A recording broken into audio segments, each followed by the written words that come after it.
Hi friends and welcome back to my YouTube channel Thani Nadan. ഞാൻ ഇവിടെ ഉണ്ടാക്കുന്നത് ഇടിച്ചക്കയും കൊണ്ടുള്ള സിമ്പിളായിട്ട് ഉണ്ടാക്കാൻ പറ്റുന്ന ഒരു തോരനാണ്. അപ്പോൾ നമുക്ക് ഇടിച്ചക്ക തോരൻ എങ്ങനെ ഉണ്ടാക്കാൻ നോക്കാം. പെട്ടെന്ന് ഉണ്ടാക്കാൻ പറ്റും. ഒരു 15 മിനിറ്റ്സ് ഒക്കെ മതി ഇടിച്ചക്ക തോരൻ ഉണ്ടാക്കാൻ. എല്ലാവർക്കും വളരെ പെട്ടെന്ന് ഉണ്ടാക്കാൻ പറ്റും. അപ്പോൾ നമുക്ക് എങ്ങനെ ഇടിച്ചക്ക തോരൻ ഉണ്ടാക്കാൻ നോക്കാം. അതിനുവേണ്ടി നമ്മൾ ഇടിച്ചക്ക ചെറിയ പീസായി കട്ട് ചെയ്ത ശേഷം തൊലിയൊക്കെ കളഞ്ഞ് കഴുകി എടുക്കുക. അതിന് ശേഷം നമ്മൾ പാത്രത്തിലേക്ക് ഇടിച്ചക്ക ഇട്ട് ആവശ്യത്തിനുള്ള വെള്ളം ഒഴിച്ച് ഉപ്പും മഞ്ഞൾപ്പൊടി ചേർത്ത് ഇളക്കി അടച്ചു വെച്ച് വേവിക്കുക.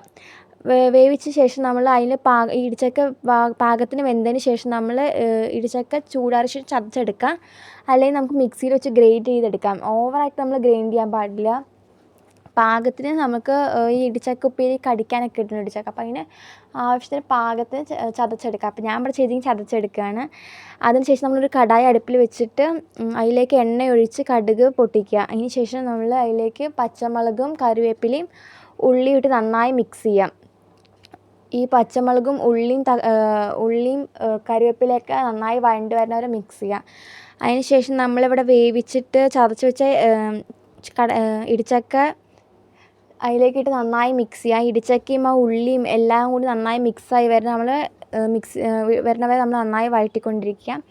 ഇത്രയേ ഉള്ളൂ നമ്മുടെ ഇടിച്ചക്കയും കൊണ്ടുള്ള തോരൻ. വളരെ സിമ്പിളാണ്. എല്ലാവരും വീട്ടിൽ ട്രൈ ചെയ്ത് നോക്കണം. നിങ്ങൾ ഉണ്ടാക്കിയിട്ടുള്ള അതിൻ്റെ ഒരു റിസൾട്ടൊക്കെ കമൻസിലൂടെ അറിയിക്കണം. Thank you. എല്ലാവരും ലൈക്ക് ചെയ്യണം, ഷെയർ ചെയ്യണം, സബ്സ്ക്രൈബ് ചെയ്യണം. അപ്പോൾ അടുത്തൊരു നല്ല വീഡിയോ ആയിട്ട് നമുക്ക് വീണ്ടും കാണാം. Thank you.